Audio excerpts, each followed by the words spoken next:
प्रभु श्री राम ने हमेशा धर्म के अनुसार युद्ध लड़ा। उन्होंने अनेकों शत्रुओं का संहार किया, लेकिन किष्किंधा के राजा बाली को उन्होंने छुपकर मारा। आखिर उन्होंने उनके सामने आकर युद्ध क्यों नहीं किया? इन सभी प्रश्नों का उत्तर इस वीडियो में मिलेगा। नमस्कार दोस्तों, आप सभी का स्वागत है हमारे channel the house of facts में। रामायण काल में जब प्रभु श्री राम ने माता सीता को रावण के चंगुल से आजाद कराने के लिए उसके साथ युद्ध करने की ठानी थी, तब सुग्रीव ने उनका साथ दिया था।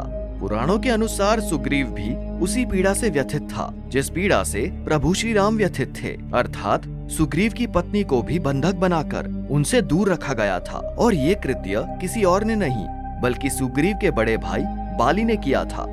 जैसे छोटे भाई के लिए बड़ा भाई पिता समान होता है, उसी प्रकार बड़े भाई के लिए छोटा भाई अपने पुत्र समान होता है।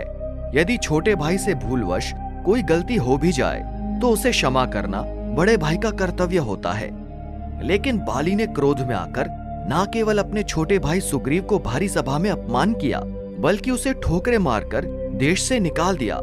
इतना ही नहीं, बाली ने उसकी पत्नी व अपनी पुत्र वधू समान तारा को अपनी पत्नी बनाकर राजमहल में ही रखा। अपने भाई के जीवित होते हुए वह तारा की इच्छा के विरुद्ध उसने उसे अपनी पत्नी बनाया, जो धर्म के अनुसार बिल्कुल अनुचित कार्य था। ये बात जानकर कि बाली ने इतना बड़ा कुकृत्य किया है, भगवान श्री राम के क्रोध की कोई सीमा नहीं रही थी। उन्होंने बाली को उसके इस कृत्य के लिए दंड देने का मन बना लिया था और इसके पश्चात भगवान श्री राम ने उसका वध कर डाला। श्री राम ने बाली को तीर पेड़ के पीछे से छुपकर मारा था।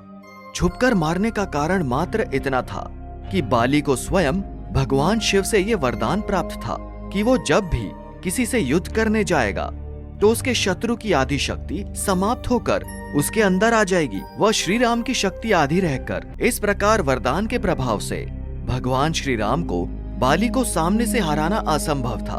वैसे प्रभु श्री राम के लिए बाली के पास वरदान होने के बाद भी उसको सामने से मारना कोई बहुत बड़ी बात नहीं थी, परंतु प्रभु श्री राम नहीं चाहते थे कि वो उनके सामने जाए, क्योंकि वो जानते थे कि अगर वो बाली के सामने गए तो बाली उनकी शक्तियों का भार वहन नहीं कर पाएगा और बुरी तरह मारा जाएगा। क्योंकि जब बाली हनुमान जी की थोड़ी शक्ति का सामना भी नहीं कर पाए तो वो तो हनुमान जी के प्रभु श्री राम हैं। इस वजह से भगवान श्री राम ने बाली को एक पेड़ के पीछे से तीर मारा, जिसके पश्चात बाली दर्द से तड़पते हुए जमीन पर गिर पड़ा। और जब उसे पता चला कि उसको तीर भगवान श्री राम ने मारा है, उसने भगवान श्री राम से कहा कि हे प्रभु, आपने तो धर्म की रक्षा के लिए अवतार लिया है, क्या आपको इस तरह छुपकर वार करना शोभा देता है? आप तो मर्यादा पुरुषोत्तम हो, आपकी नीति की दुनिया दुहाई देती है। फिर आपने मेरे साथ छल क्यों किया? दम था तो सामने आकर मुझसे युद्ध करते, लेकिन तुमने घात लगाकर छुपकर मुझ पे वार किया है, जैसे शिकारी पक्षी का शिकार करते हैं। जिस पर प्रभु श्री राम ने बाली से कहा, ज्ञान और धर्म की बातें तुम्हारे मुख से शोभा नहीं देती है।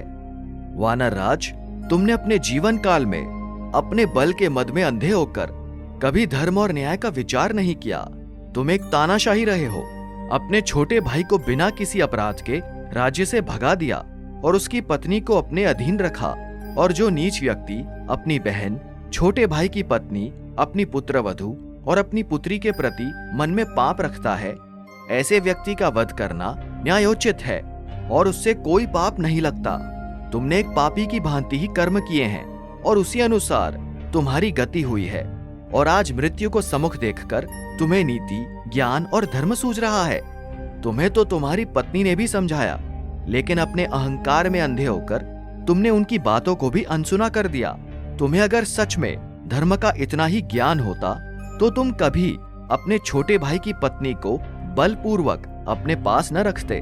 भगवान श्री राम की बातों को सुनकर बाली को अपने किए हुए पाप याद आने लगे, अपनी गलतियों का एहसास होने लगा। और तब बाली ने भगवान श्री राम से कहा कि हे प्रभु, मैं चाहे जिस रूप में भी जन्म लूं, लेकिन हर जन्म में आपके चरणों का दासी बना रहूं, आपकी ही भक्ति में लीन रहूं।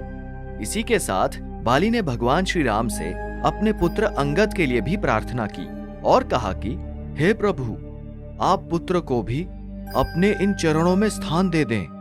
ये कहकर बाली ने स्वेच्छा से अपने प्राण त्याग दिए। तो दोस्तों, आपको हमारी ये जानकारी कैसी लगी? कमेंट बॉक्स में जरूर बताएं और वीडियो को लाइक और शेयर करना ना भूलें। धन्यवाद।